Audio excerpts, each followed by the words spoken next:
No ano de 1980, nasceu uma missão, um propósito que atravessaria gerações.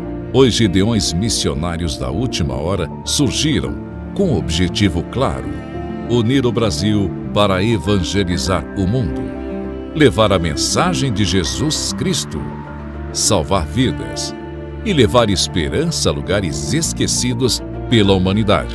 Ao longo dos anos, esse trabalho tem alcançado regiões extremas, lugares de difícil acesso, onde muitas vezes só se chega a pé por rios, trilhas ou caminhos na selva.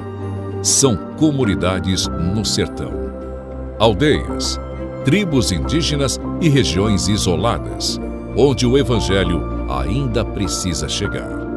Em muitos projetos, os Gideões constroem igrejas e também escolas, porque acreditam que o futuro começa na infância.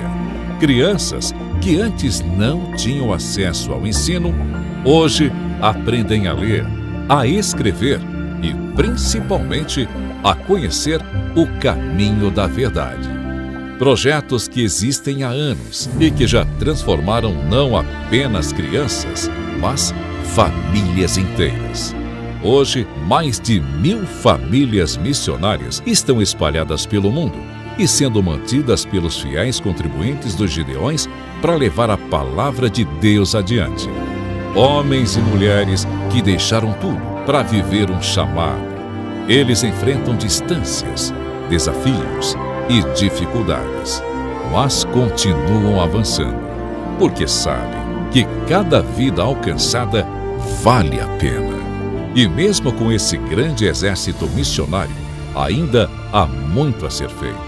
O mundo é vasto e todos os dias vidas estão sendo perdidas sem conhecer a verdade. Por isso, missões exigem urgência. Jesus nos deixou uma missão: levar o Evangelho a toda criatura. E esse chamado não é apenas para alguns, é para todos nós. Hoje, os Gideões continuam unindo o Brasil para alcançar o mundo. Esta obra está no coração de Deus e você está sendo chamado a fazer parte dela. Vamos unir nossas forças, vamos avançar, porque no fim não há nada maior nesta vida do que cumprir a vontade de Deus. Missões exigem urgência e missões se fazem agora ou nunca mais. Gideões missionários da última hora, unindo o Brasil para evangelizar o mundo.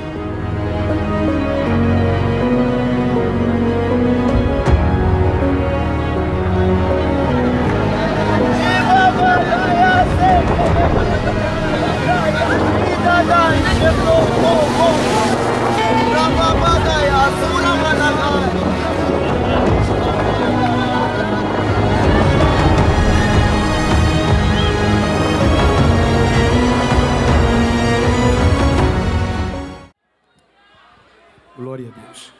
Queridos, com muita alegria no coração, saúdo a todos com a paz do Senhor.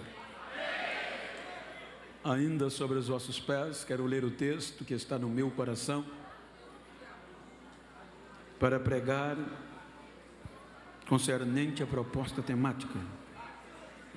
Primeiro livro do profeta Samuel, capítulo 30, versículos 10 ao 13. Está escrito na minha versão King James, 1611. Davi, porém, foi ao encalço e 400 homens, pois 200 ficaram para trás, os quais estavam tão fragilizados que não conseguiram atravessar o ribeiro de Besor. E eles acharam egípcios no campo e o trouxeram a Davi, e lhe deram pão e ele comeu, e o fizeram beber água. E eles lhes deram um pedaço de um bolo de figos e 2 cachos de uvas passas. E quando ele terminou de comer, o seu espírito lhe retornou, pois ele não havia comido pão nem bebido água havia 3 dias e 3 noites. E disse-lhe Davi: a quem tu pertences? E de quem tu és? Ele disse: eu sou um jovem do Egito, servo de uma amalequita. O meu senhor me abandonou por 3 dias atrás, porque 3 dias atrás eu adoeci. Queiram tornar sobre os vossos assentos, enquanto quero externar a gratidão a Deus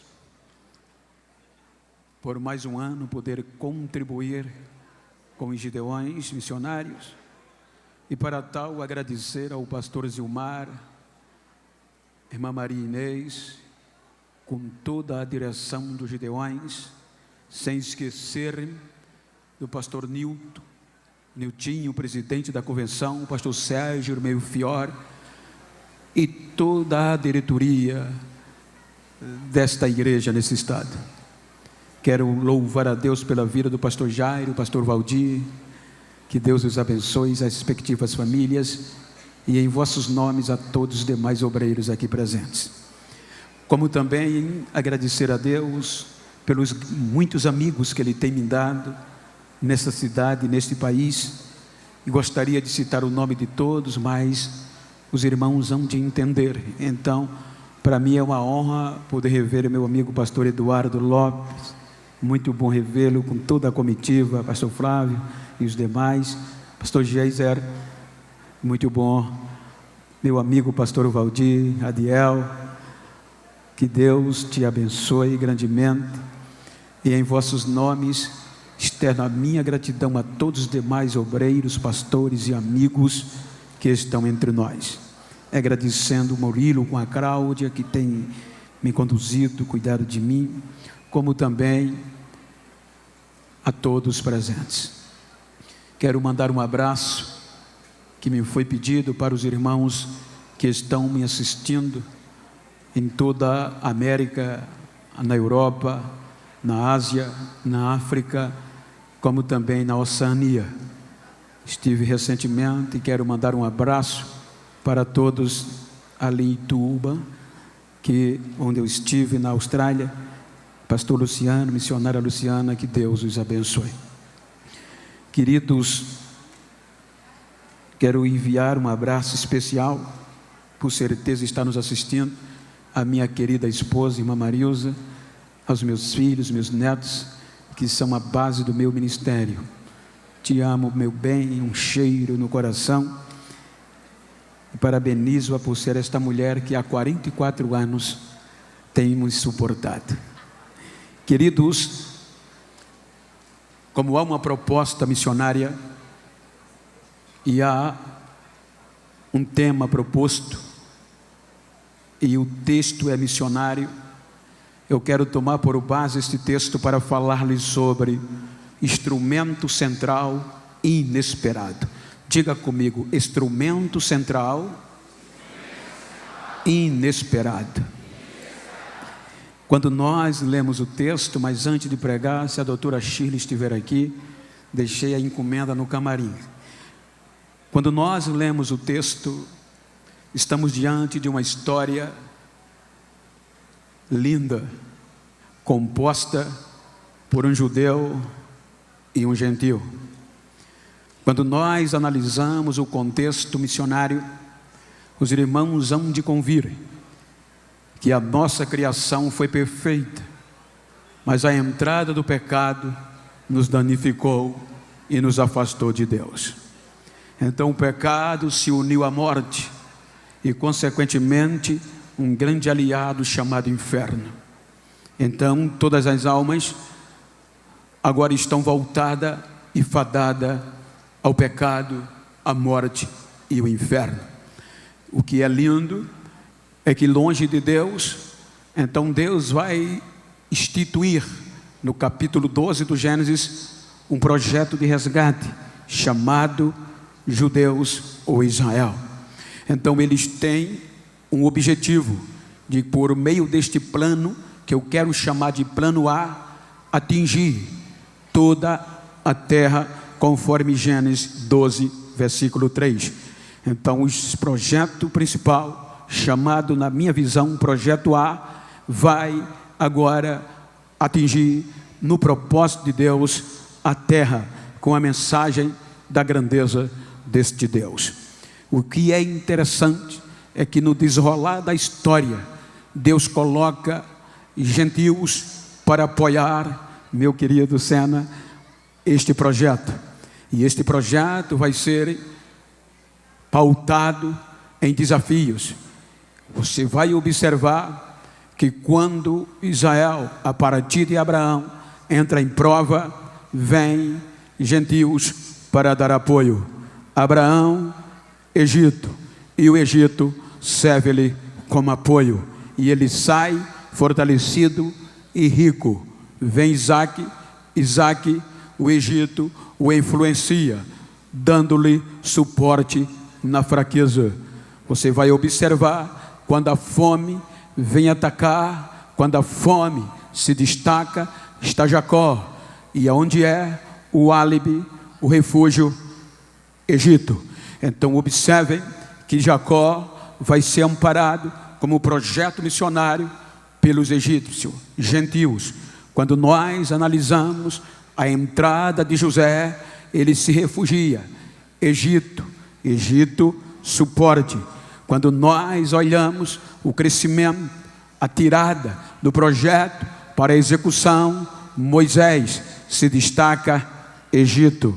Quando nós analisamos o decorrer da história, vamos analisar o texto lido, conta uma história linda de uma chamada. Quando nós analisamos o capítulo 21 de 1 Samuel, vamos entender o que um homem é capaz de submeter-se. No capítulo 20, a chamada de Davi é frustrada. A chamada de Davi tem uma convicção de ser destruída, porque é no final do capítulo 20 de 1 Samuel que ele tem convicção de que tudo aquilo que Deus usou, o fez produzir, agora é uma ameaça. É quando ele tem convicção, pelos lábios do próprio Jonatas, filho de Saul, que a vida dele está por um triz. Então é neste momento, no capítulo 20, que ele sabe, e quando ele sabe, vem o medo. O medo é um sentimento emocional que é natural ao ser humano.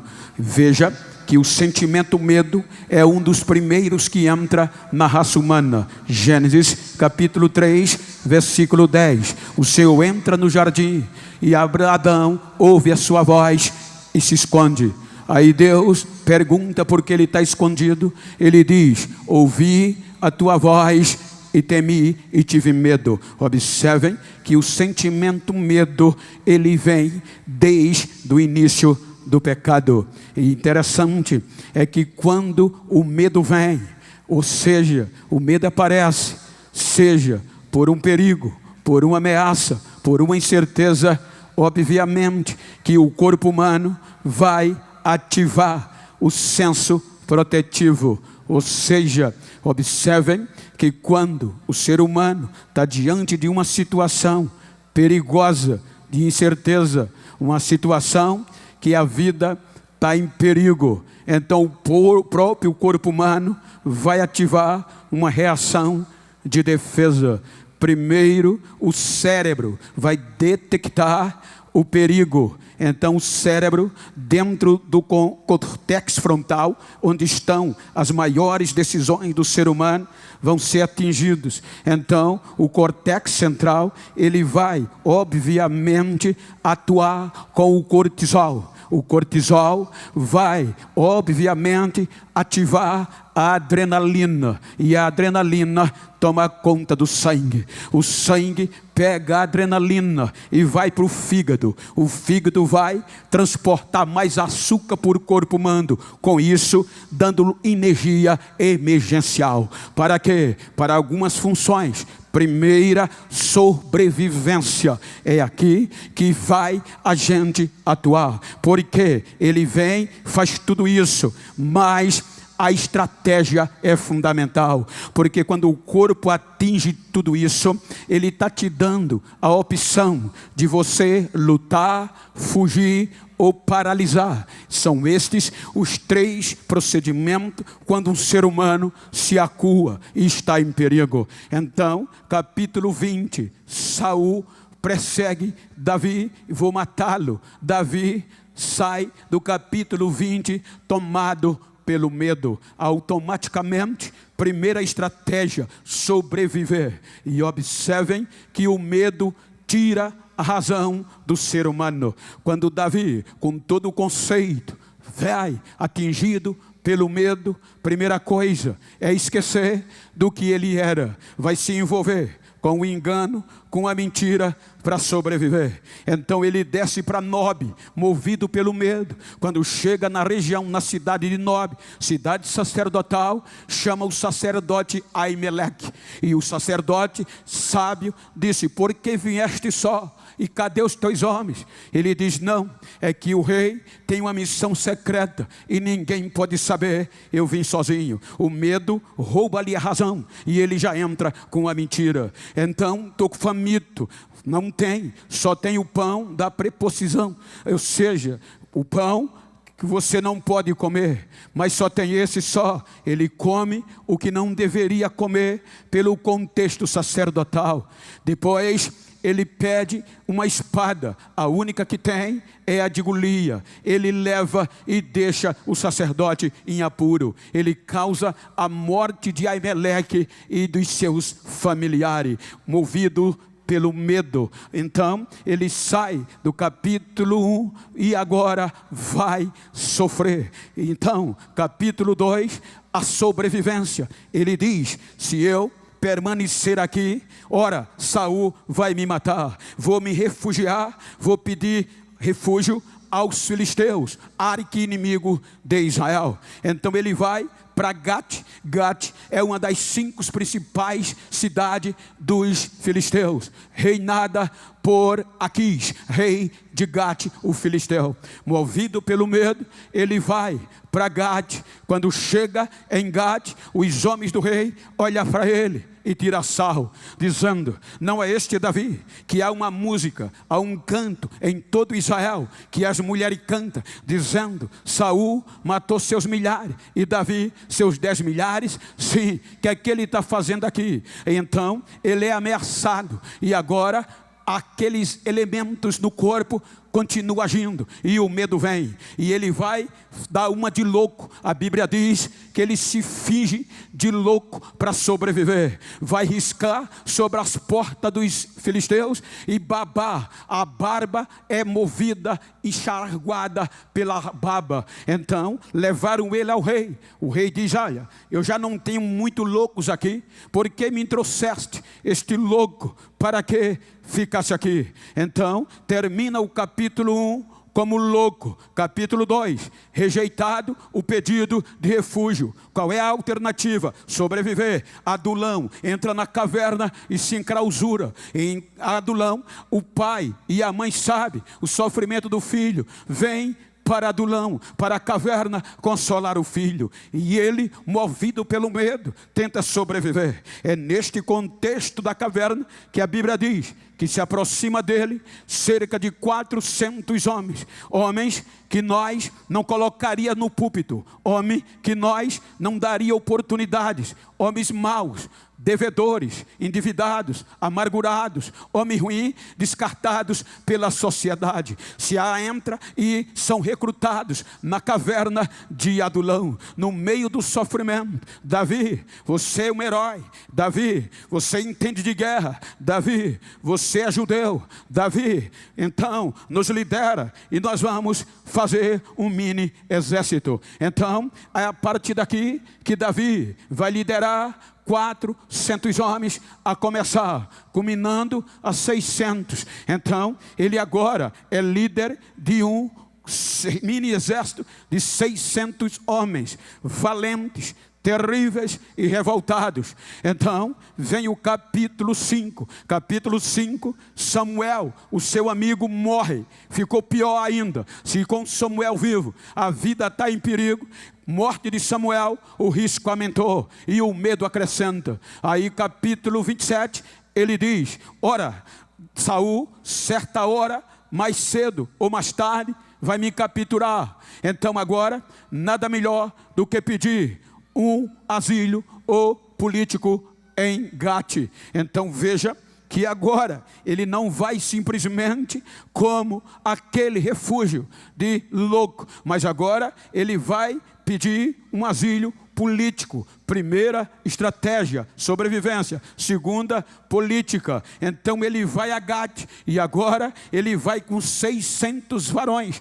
e procura o rei. O rei agora aceita e ele vai morar no meio dos filisteus, Arques, inimigo do seu povo. Então observem que ele é tão fiel ao filisteu que ele passa 1 ano e 4 meses guerreando a guerra deles. Então criou amizade, ele criou um contexto de confiança. E confiando, agora ele diz: rei, eu e meus homens não temos o merecimento de habitar, principalmente eu, na tua casa, no teu palácio. Aí o rei Aquis diz: não, vou lhe dar uma cidade para você, seus homens, seus familiares, e da cidade de Ziclag. Então, cidade de Ziclag é sua, pode morar lá, é sua para os seus homens, para os seus familiares. Então Davi está fora dos termos de Israel, agora é responsabilidade dos filisteus.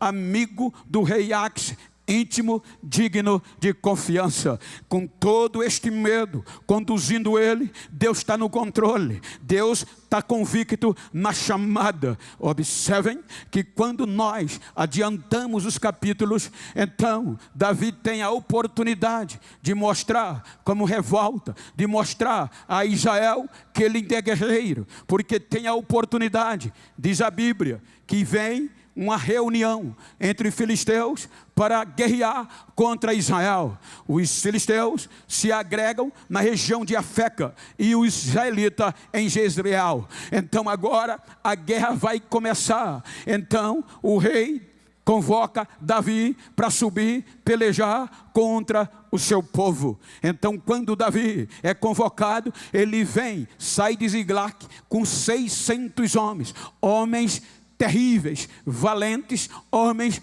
que diz a Bíblia, que entre eles, quando entrava na batalha, não desanimava, não perdia. Tinha uns que a espada colava na mão, a pele da mão derretia e eles não abriam a mão até a vitória chegar. Então agora é um adendo, é um adicional importante, e Davi vem convicto de que vai guerrear contra Israel. Quando sobem para o ponto esperado, os filisteus se reúnem. Quando os outros reis viram Davi, fizeram a mesma pergunta: não é esse Davi cuja há uma música em Israel cantando a respeito dele? É. Aí o rei vai dar apoio. O que é que ele está fazendo aqui? É meu amigo, é digno de confiança, está 1 ano e 4 meses comigo e só me dá alegria. Então ele vai para a guerra com a gente. Aí ele diz: não. Os outros dizem: ele não pode ir, ele não deve. Aquis vai investir, mas ele é descartado. Olha como Deus cuida, mesmo em silêncio. Davi, Deus livra ele de um conflito moral, lutar contra o seu próprio povo. Se Davi lutasse, pastor Géser, ali ele jamais seria rei. O conflito moral tirava a credibilidade dele. Deus guarda, gente, Deus guarda, mesmo quando o medo rouba a nossa razão. Observem, cerca de 21 anos atrás, eu pastoreava uma igreja, quem é da minha região sabe, na cidade do Rio Largo, Tabuleiro do Martim do Pinto. Então era a 2ª maior congregação do nosso campo. Ou seja, eu doava-me, e chegou o momento que eu não suportei mais. Ou seja, o disse-me-disse, o ciúme, a inveja, e aquilo ia me consumindo do interior, direto, racional, levava a coisa a sério. Então, aquelas notícias que chegavam aos meus ouvidos feria o meu coração. 7 anos na reunião, 7 anos sem ter direito de voz, 7 anos só ouvindo para aprender. Chegou um dia, reunião, Lourenço de Albuquerque. Então todos os dirigentes vão lá, mas naquele dia eu estava tão aflito pelas conversas mole, que eu disse: hoje eu vou desculhambar todo mundo, exceto o meu pastor, e nunca mais piso aqui. Mas vim de casa calculando as palavras, medindo para atingir, para jogar para fora. O estresse roubou a minha razão, e eu cheguei na reunião. Começou a reunião, o louvor e o coração queimando para desabafar. Eu ia enfrentar o meu próprio povo, um conflito moral. Então vai para a palavra, o pastor prega e nada acontece, e eu esperando o momento de ter oportunidade. Quando ele termina a palavra, entra no administrativo, e eu com o coração fervendo, 15 quilômetros da Canoas, onde eu morava, para Rio Largo. Então eu estava ali, aí Deus vai trabalhando no silêncio e o meu coração fervendo. Vou desabafar, vou mostrar o que é ser homem. Então esta era a minha razão. Quando o pastor termina o administrativo, eu levanto a mão, pois não, presbítero Genival. Eu disse: pastor, eu quero uma palavra. A minha palavra era para arrebentar, era para um conflito moral, lutar contra o meu próprio povo. Quando eu disse assim, ele olhou para mim: vai falar o quê? Não sabia de nada. Você não tem direito de voz aqui, cale a boca. Então aquilo me matou por dentro. Até hoje, quando eu lembro, dá vontade de chorar, porque eu engoli tudo que eu pensava em dizer. Eu engoli, eu não sabia que era Deus. Deu um nó na garganta, terminou a reunião, cara fechada. Entrei no carro, 15 quilômetros, gritando, urrando, esbufeteando o volante do carro e chorando, porque Deus não deixou eu entrar num conflito moral. Porque se eu falo, eu não estaria aqui hoje. Se eu desabafo, eu não estaria aqui hoje. Olha ali, o que é que eu quero dizer? Se você está passando isso, meu filho, aguenta, engole calado, dá murro na parede, chuta a parede, puxa a orelha do menino, mas se cala, porque Deus tem coisa maior e está te livrando de um conflito moral.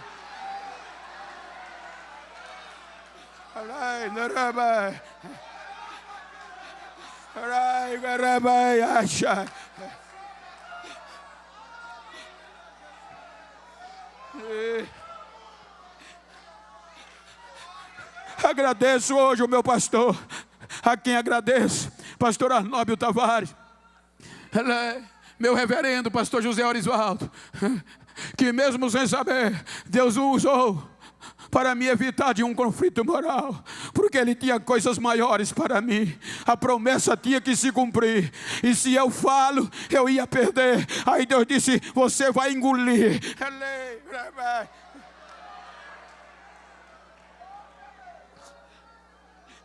Cheguei em casa com os olhos vermelhos, já que eu não posso ficar pálido, fiquei cinzento. Aí a minha esposa disse: o que é que aconteceu?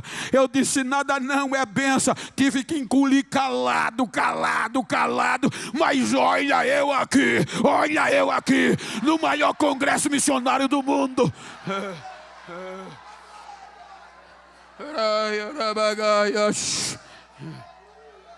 Botar copo de vidro perto de um pastor pentecostal é perigoso. Aí Deus usa os reis dos filisteus e diz: vai não. Veja que Davi insiste: rei, eu tenho sido fiel ao Senhor em tudo, nada o Senhor encontra falta em mim, deixa eu ir. Eu vou desabafar. O rei Aqui disse: até que eu quero, mas a maioria não quer. Pega os teus homens e volta para casa.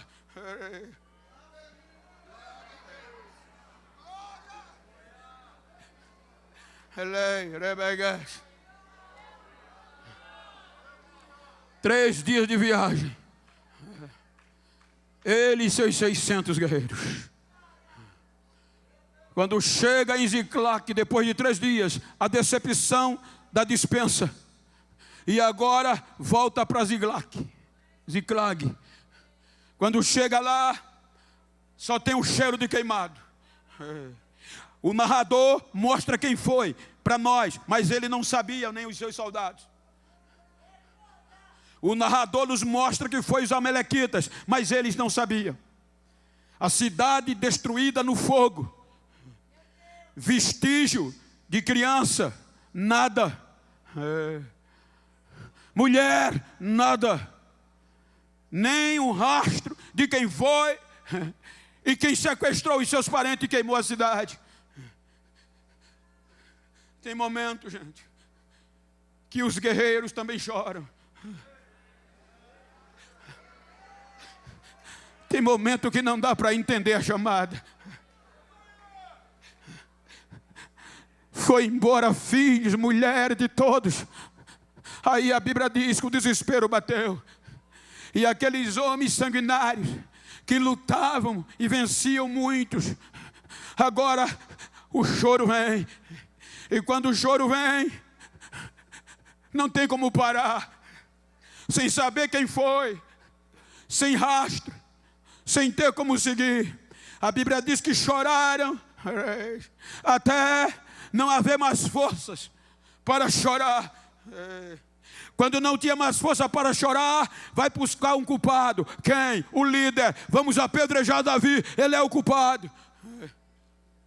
Davi não vai retrucar. A Bíblia diz que também sem força para chorar, só tem uma saída. Ele se fortalece no Senhor e vai orar. Com as mesmas perdas, ameaçado de apedrejamento, ele ora. Quando ele ora, chama o sacerdote Abiatar, pega o éfode, eu quero ouvir Deus. Deus, o Senhor me entregará os sequestradores, posso persegui-los? Aí Deus diz, vai, eu vou entregá-los nas tuas mãos. E ainda vou te dar um bônus, tu vai recuperar tudo o que levaram. Ele anima os 600. E sem bússola, sem GPS, sem nome e cena de quem fez isso, mas eram profissionais. A história diz que os amalequitas eram sequestradores profissionais. Qual é a diferença de um ladrão comum para o profissional? É que o comum mata, latrocínio, mas o profissional, o sequestrador não mata, porque eles dizem, para que matar as crianças? Levaram, se a gente pode mais tarde vendê-las como virgem. Para que matar as mulheres, se a gente pode colocar no nosso harém?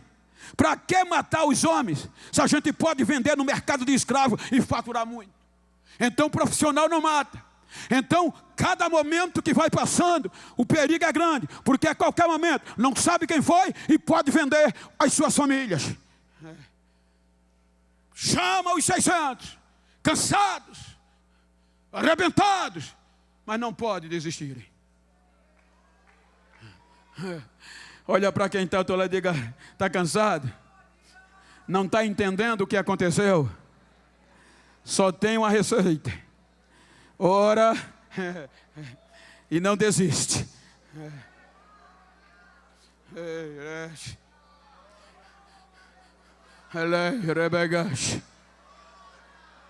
Se fortalece em Deus, mas o corpo arrebentado. E segundo o contexto geográfico e humano antropológico, um homem num deserto consegue andar de 20 a 25 quilômetros, dependendo da circunstância. E eles estavam no fundo do poço, o estresse em cima, o cansaço batendo, no máximo 15 quilômetros, sem saber para onde vai, seguindo rastros de 3 dias de camelo. Encontrava um esterco de camelo aqui, uma caneca jogada, mas não sabia onde vai. chegaram ao ribeiro de Besor, conforme nós lemos.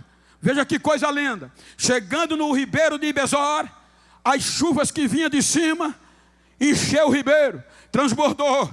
E agora não tem como atravessar. Se atravessar, vai ter que deixar a bagagem. 200 dele estavam tão cansados. Imagina uma baixa de 33% no exército. Parece um número pequeno, mas é muito grande. 33% diz Davi, nem para nadar a gente pode. Não dá para cruzar. Os 400 disseram, a gente vai, mas a bagagem não dá para ir. Então Davi pega a fraqueza dos 200 e diz, fiquem guardando a bagagem, que nós vamos recuperar o que é nosso. Sem saber para onde vai. O interessante é que ribeiro de Besor, Besor no original hebraico, é boas novas, lugar de tranquilidade, de onde vem a raiz evangelho. Guarda isso. Ele chega no Besor, está cheio, não pode passar. Com esforço, perde 33% dos soldados. 400 cruzam. Chega do outro lado, não tem rastro, não sabe quem foi, e vão caminhando. Aí a Bíblia diz que no meio do caminho, olha o que Deus faz. Há 3 dias atrás, Deus adoece um egípcio de novo. Veja que eu contei que desde Abraão, os egípcios representam os gentios. Então eles estão lá. Quando eles encontram um homem caído, abandonado, fragilizado, quase morto. 3 dias sem comer e sem beber água. Poderia ser um descarte. De um lado, guerreiros judeus, abandonado, quase morto, um gentio. Quem você usaria? Os guerreiros ou o doente? Olharam para ele. Os homens levam a Davi. E Davi diz, dá pão a ele, dá água a ele, faz um bolo de figo, pasta de uva e dará a ele. A Bíblia diz que ele restaura a força. Quando ele restaura a força, veja que o bom samaritano encontrou alguém no mesmo jeito. Só que Davi é guerreiro e não é bom samaritano. O samaritano não pergunta nada, mas Davi é guerreiro, vai fazer as perguntas. Já que tu estás vivo, de quem tu és? E de onde vens? Não quero saber o que você faz. Quero saber quem você é e de onde vem. Qual é a sua origem? Eu sou egípcio. Olha ele lá de novo. Sou escravo de um amalequita. Ou seja, originalidade egípcia, pertencimento amalequita, patente escravo. O escravo agora vai dizer quem é. Um egípcio, um judeu e um gentio. Judeu, plano A, gentios nem plano tem. E Deus não trabalha com plano B. Ou é A ou é A. Vai ter que funcionar. Você vai entender. Judeus, plano A. Gentios, nem no plano tá. Trabalha com plano B quem não tem certeza do plano A. Deus não erra. Aí o rapaz agora pode falar e se torna o elemento central inesperado da vitória. Quem tu és? Aí ele diz, nós invadimos o sul de Judá, invadimos o Negueb e Judá de Caleb, queimamos Ziklag, roubamos tudo o que eles têm. Mas eu adoeci há 3 dias E o meu Senhor me largou daqui. Olha que coisa linda, gente. Guerreiro de um lado, judeu de outro, mas no escravo estava todo o programa operacional de Deus. Aí Davi diz: tu pode me levar a eles? Plano logístico. Nenhum guerreiro, nenhum judeu sabia, mas o gentil sabia. Deus disse: é você que vai se tornar o elemento central. Plano estratégico de ataque. Tu pode me levar? Aí ele é estratégico. Se o Senhor prometer não me matar, se o Senhor me prometer não me devolver ao meu Senhor, eu entrego eles na mão de vocês. Eu sei a logística, eu sei como eles dormem, eu sei como eles levantam, eu sei como o ataque. Aquele ser tornou-se o elemento central inesperado.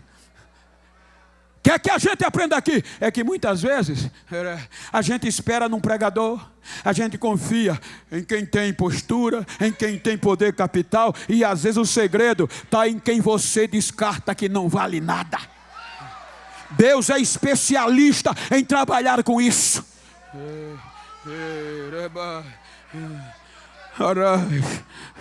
Aí Davi diz: está certo, combinado. Aí este rapaz leva Davi direto aonde os amalequitas estão. Agora ele sabe quem é. Primeiro, identificação estava nos gentios. Segundo, logística nos gentios. Terceiro, aplicação nos gentios. Combate de guerra estratégica gentia. Tudo neste escravo quase morto egípcio. Observe que Davi luta partindo do pressuposto 24 horas. Pega eles todos desarmados e 400 homens consegue vencer, recuperar as esposas, os filhos, os animais e tudo quanto eles tinham. Quando voltam, chega no ribeiro. Lembre que eu disse, Besor, o original evangelho, em hebraico, Bessorá, que quer raiz Besor. Quando eles voltam, os 200 estão lá, cuidando, ninguém levou nada.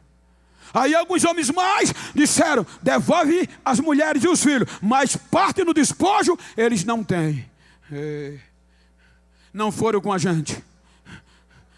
Mas Davi reconhece os cansados e diz: não foi nós que vencemos, foi Deus que venceu por nós. Então virou lei, eles têm partes iguais, virou lei. O que nós precisamos aprender com isso é que não tem no evangelho divisão sem ser igual. Diga para quem está ao seu lado: não importa o teu cargo, não importa quem tu és, nesse reino não é merecimento, é misericórdia. Lembra dos trabalhadores? Estamos aqui desde manhã e esses chegaram na última hora e o Senhor vai dar igual? Vou sim, o dinheiro é meu, eu faço o que quero. Aí virou lei, eles têm direito ao despojo também. Veja que eu estou falando de judeu e gentil. A estratégia, o plano A é judeu. Quando nós vamos para a mensagem do Novo Testamento, 42 gerações.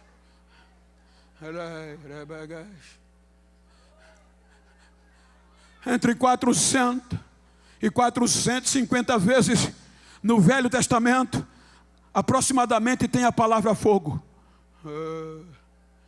Mas os judeus não entenderam. 42 gerações. E não entenderam o objetivo de espalhar isto em toda a terra. Besor, evangelho. Aí vem Jesus para restaurar os judeus. Projeto A, projeto único. E eles não entenderam. Aí vai surgir o elemento central inesperado: os gentios.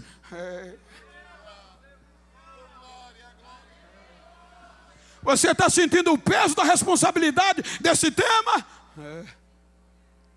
Entre 70 a 90 vezes, aproximadamente, o fogo está no Novo Testamento. Eu vi aqui que o inferno é real. Eu vi aqui que Deus é quem acende o fogo.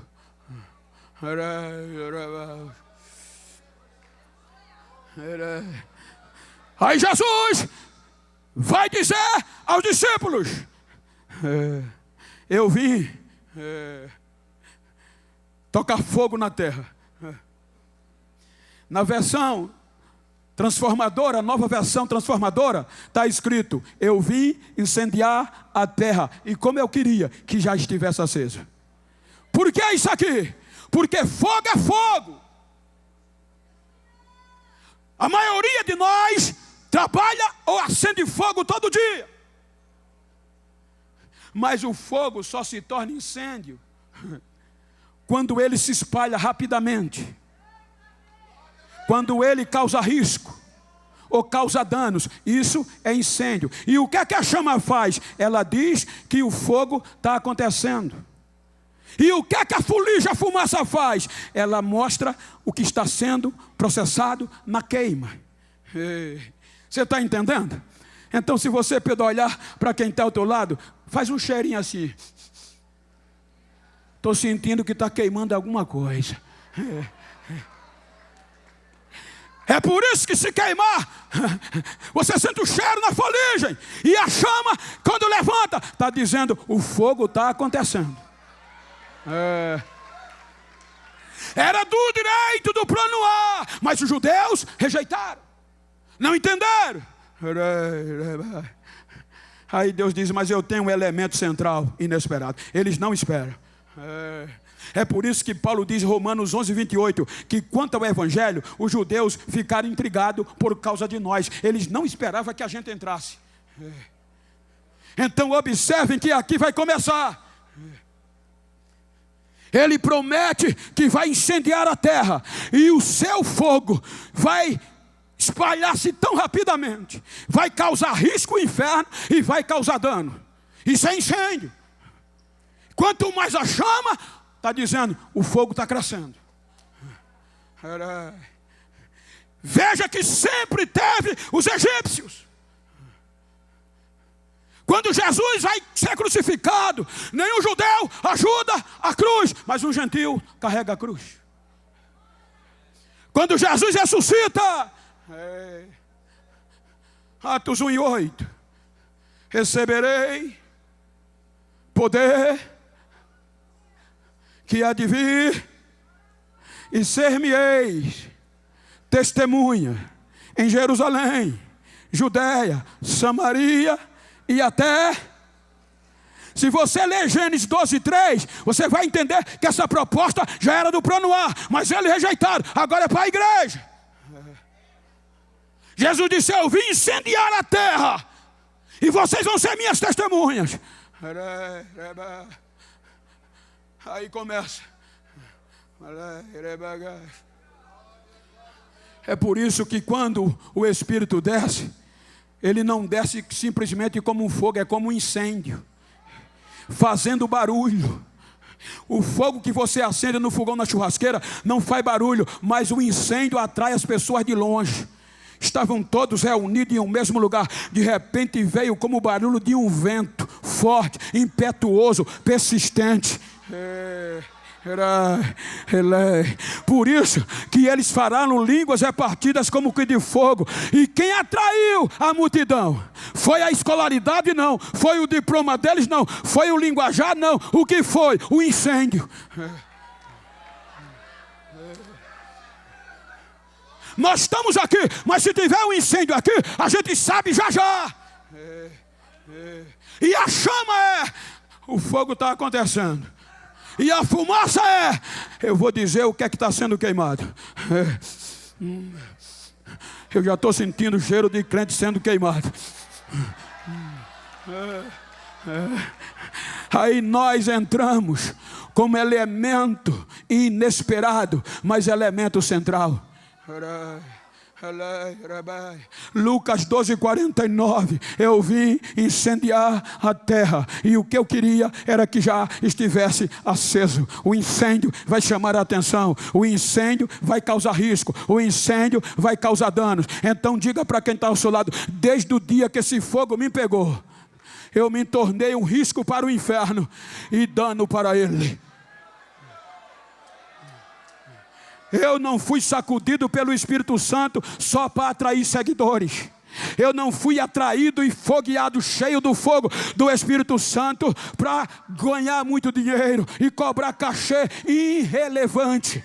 Eu não fui atraído por este fogo para ser menino propaganda. Eu fui atraído para ser um risco para o inferno e causar dano nele.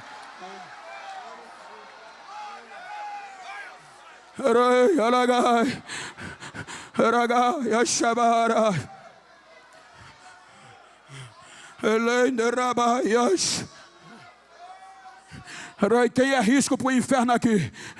Olha para esse crente aí e diz: é por isso que a chama não pode apagar, porque ela diz que ainda tem fogo. Diga: eu sou, nós somos um risco vivo para o inferno e causadores de danos nele. E diga: então o fogo vai aumentar hoje, nesse congresso vai aumentar, porque eu fui chamado para isso, para ser um risco para o inferno.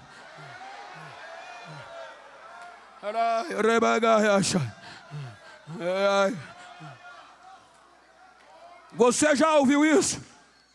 Não anda com fulano não, que é perigoso. Fulano é um risco. É assim que o inferno vê o pretinho, vê você. Não é o verbalizar bonito, pastor Edgar. Não é o manejo de jogo de palavra que vai atrair. Não, é a chama. No domingo passado, sexta, sábado e domingo, eu fui para a Oceania para cumprir a promessa. Preguei num congresso 3 dias e as pessoas me abraçavam, chorando. Jesus batizava elas no Espírito Santo. O que me marcou no encerramento tinha um poder tão grande que eu não sabia. Aí o pastor, mas a pastora veio em lágrimas no final do culto, quando os irmãos já estava saindo, e disse: Bento, os irmãos mandaram te fazer uma pergunta. Ele é testemunha. Qual é, pastor? Eu pensei que era teológica. Eles mandaram perguntar se tu tem noção do tamanho da tua vinda aqui, o que Deus fez entre nós. Ou seja, eles não viram chapinha, não viram o olho azul, não viram o terno enfeitado, não viram o sapato brilhoso. O que é que eles viram? A chama acesa, a chama acesa. Eu não sou contra quem isso, estou dizendo como testemunho, mas o importante é ter chama acesa, porque ela diz: ali tem fogo, o fogo está acontecendo, o fogo está acontecendo. Você se tornou um elemento central. Romanos 11:25. Deus parou, endureceu os judeus para os gentios entrarem. E enquanto não completar a plenitude dos gentios, Israel vai estar parado. Quem vai incendiar a terra agora são os gentios. Diga para quem está ao seu lado agora: a vez é nossa, a vez é nossa, a vez é nossa, a vez é nossa.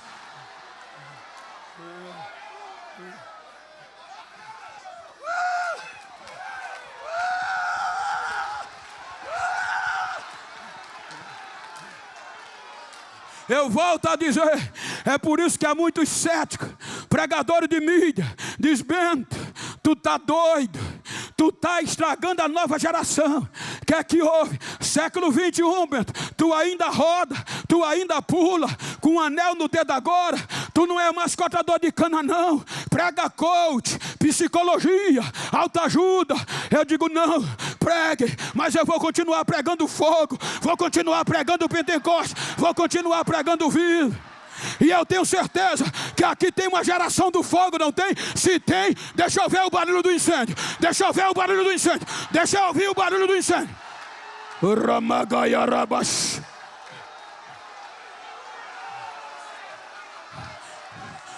Rabagalayarabash.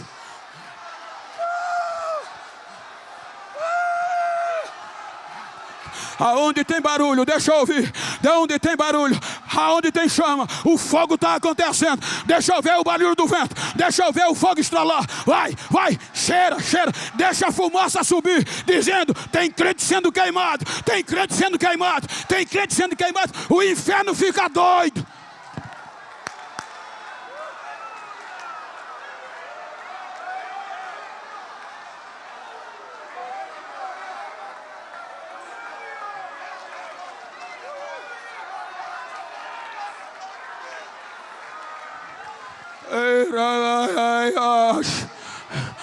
Elemento central inesperado. Nos tornamos como aquele gentio. Segundo a teologia, Davi é a representação de Cristo. Como aquele gentio. Nele estava a logística. Todo o procedimento operacional. Os judeus não acreditaram. Disseram: os gentios não merecem, eles não prestam. Nem com ele vocês devem falar. Aí Deus torna a gente o elemento central para sacudir a terra com a logística, a operação e o incêndio. Só para chatear o inferno, diga: eu continuo sendo um risco para o inferno. Ele vai fazer de tudo para me parar, mas eu vou continuar causando danos a ele, porque eu fui incendiado.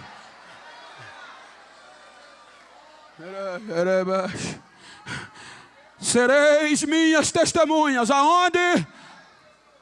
Sereis minha testemunha. Começar aonde? Depois e até ele volta para o Pai. E o incêndio vem. Primeiro século. Os judeus ficaram em Jerusalém, mas incendiaram Jerusalém. Filipe incendeia Samaria, a ponto que até os mágicos eram atraídos e diziam a Pedro e a João: quanto vocês querem para eu ter esse poder, esse incêndio na minha vida? Pedro diz: isso aqui não compra-se com dinheiro, filho. Isso aqui, ó.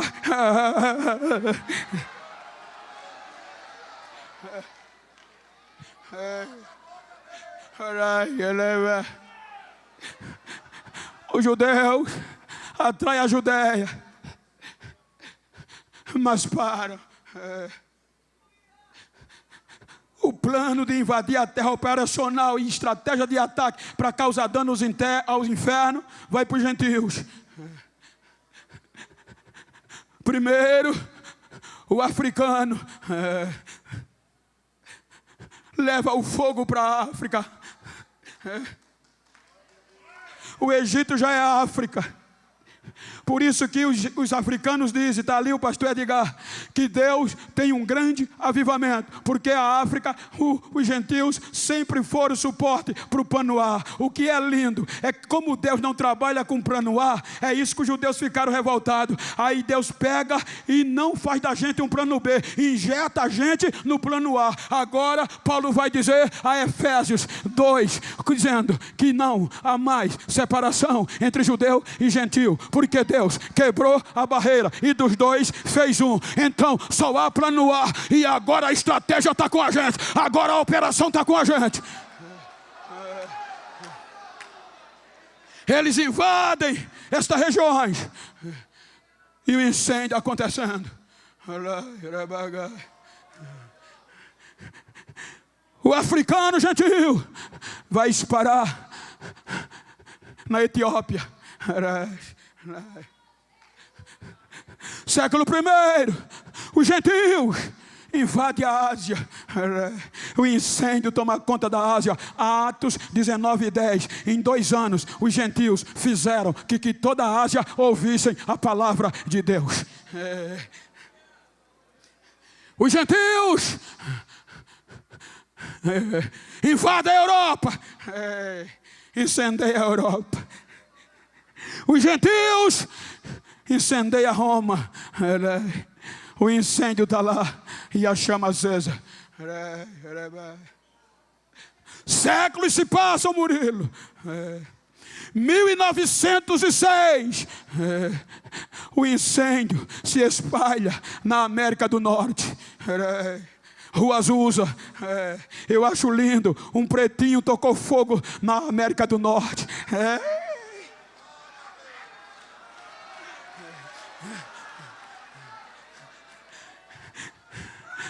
1907, os gentios incendeiam a América Central, México, El Salvador, Guatemala, o fogo, o incêndio se espalha.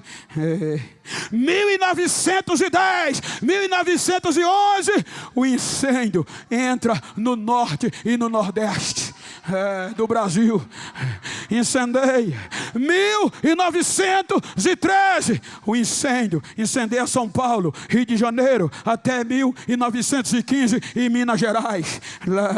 1915 a 1920 vai chegar no centro-oeste. Já pegou? O incêndio, veja que vai se espalhando. Norte, nordeste, agora sudeste. 1915 a 20 vai entrar no Mato Grosso, centro-oeste, e incendeia.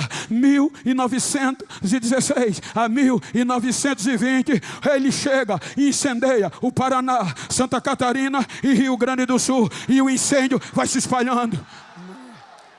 Em 2000 anos, de Abraão até Jesus, não invadiram nada. Em 2000 anos, a igreja invadiu na estratégia operacional. Há cerca de 33 anos atrás, eu fui batizado no Espírito Santo. E me diziam: Gênio, tu é pentecostal. Eu fui expulso da igreja, no bom sentido, não foi maldade. Culto de doutrina. Naquela época, a gente orava 1 hora antes do culto. Só levantava quando a campainha tocava. E a campainha tocou e eu não parei. E bili, e fui o fogo pegando. O pastor disse: bota ele para fora, para não atrapalhar. Terminou o culto e eu pulando na calçada. Hoje, quando vê os meus vídeos, diz: esse nego é doido. Eu era mais doido ainda, eu agora estou frio. Mas eu já incendiei, eu agora estou frio.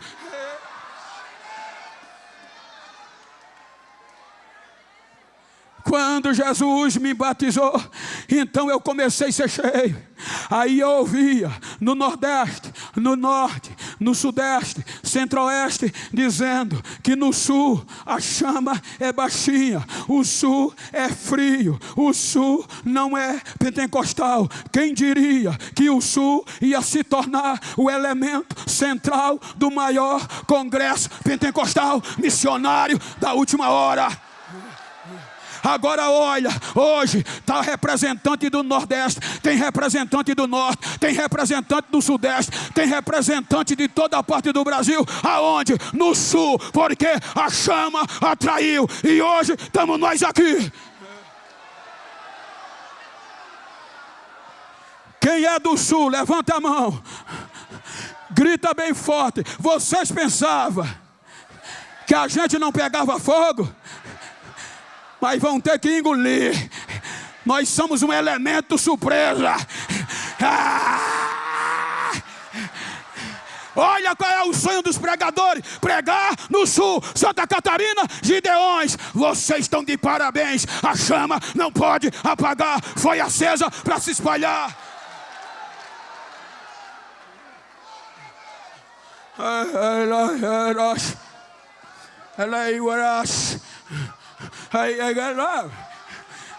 And they rush. Pray, blow, like I shall. Nay, lie, more we are shall. And pure, play, chill. And now you ride levas. I be up here, I check a sebi. Prato que maço que mandai. And play go via somebody high. Pra que eu faço que ela mandaia. And we go no more rush a prayo. Há uma chama sendo derramada em caráter especial nesta noite, neste santuário. A minha apoteose está invadindo este lugar. Estou reacendendo chamas na vida de quem estava desapercebido. Recebam a apoteose da minha glória e sejam incendiados agora, diz o Senhor. Agora, agora, agora, agora, agora, agora. Deixa eu ver o barulho do vento, deixa eu ver o incêndio.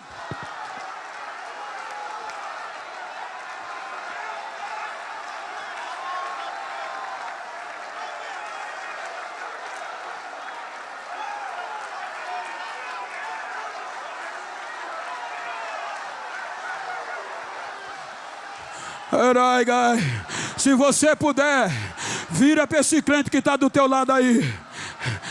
Olha para ele. Me ajuda aqui, pastor. Me ajuda aqui. Eu gosto de terminar. Olha para ele, nos olhos dele. Olha para mim não.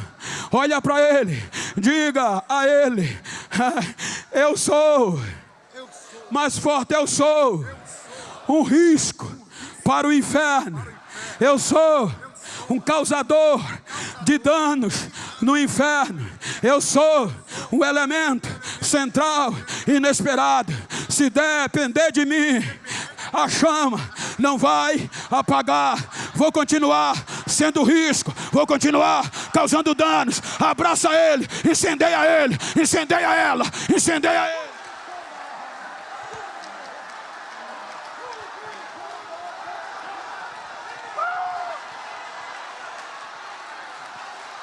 Adora, adora, adora, adora. Cadê o músico? Adora, adora. Batiza agora, Jesus, batiza. Vai, vai, vai, vai. Você foi chamado para incendiar. O fogo só é perigoso quando se espalha. O fogo só é perigoso quando se espalha. Espalha, espalha. Deixa espalhar, deixa espalhar, deixa espalhar, deixa espalhar. A vez é nossa, a vez é nossa, a vez é nossa.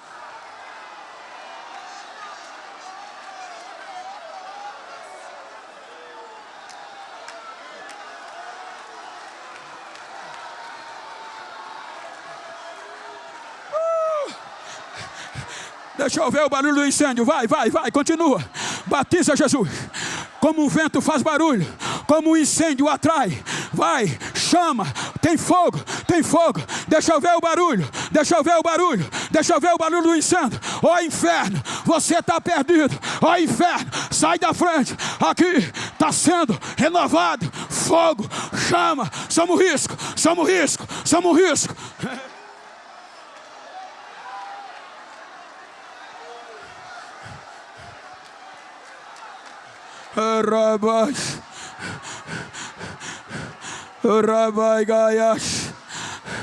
Se tem intimidade, abraça esse crente aí, abraça ele. Diz: eu só vou te saltar. Abraçou a ele. Diga a ele: eu só vou te saltar quando eu ver o barulho do fogo estralar. Quando eu sentir o cheiro da fumaça, que tem crente sendo queimado. Quando eu vi o barulho do incêndio, vai, profetiza, ministra a unção sobre ele. Recebam, recebam a pedra de fogo que está dentro de mim. Agora, agora, agora. Tem nomes levantados aqui. Jovem está sendo escolhidos aqui. Adora, adora. Deixa eu ver o barulho do incêndio. A chama não pode apagar. A chama não pode apagar. A chama não pode apagar. A chama não pode apagar.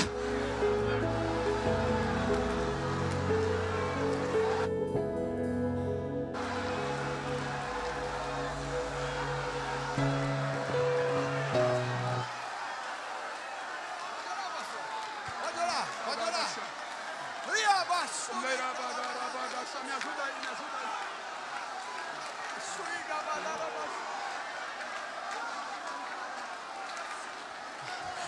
aí. Eu saí de casa, a minha mulher disse: prega devagar.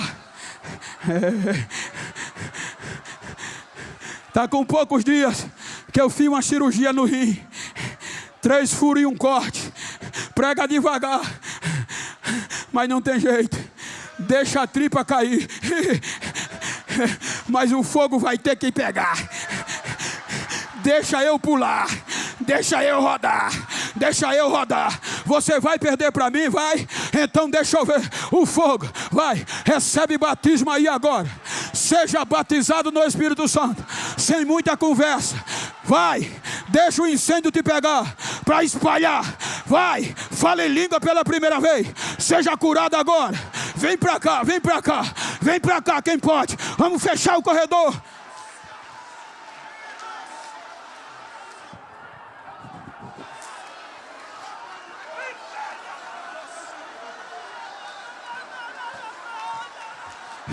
Batiza Jesus, batiza Jesus. A alma está vindo. Vai trazendo as almas. Vai trazendo as almas. Precisamos incendiar mais. O fogo só é perigoso quando se torna incêndio, quando se espalha rapidamente. Vai. Se tem crente que só tem fumaça, acende ele aí. Acende ele aí. Se tem fumaça, está sendo queimado. Se tem chama, o fogo está acontecendo. Vai, vai. Agora é você e Deus. Agora é você e Deus. Elemento central, inesperado.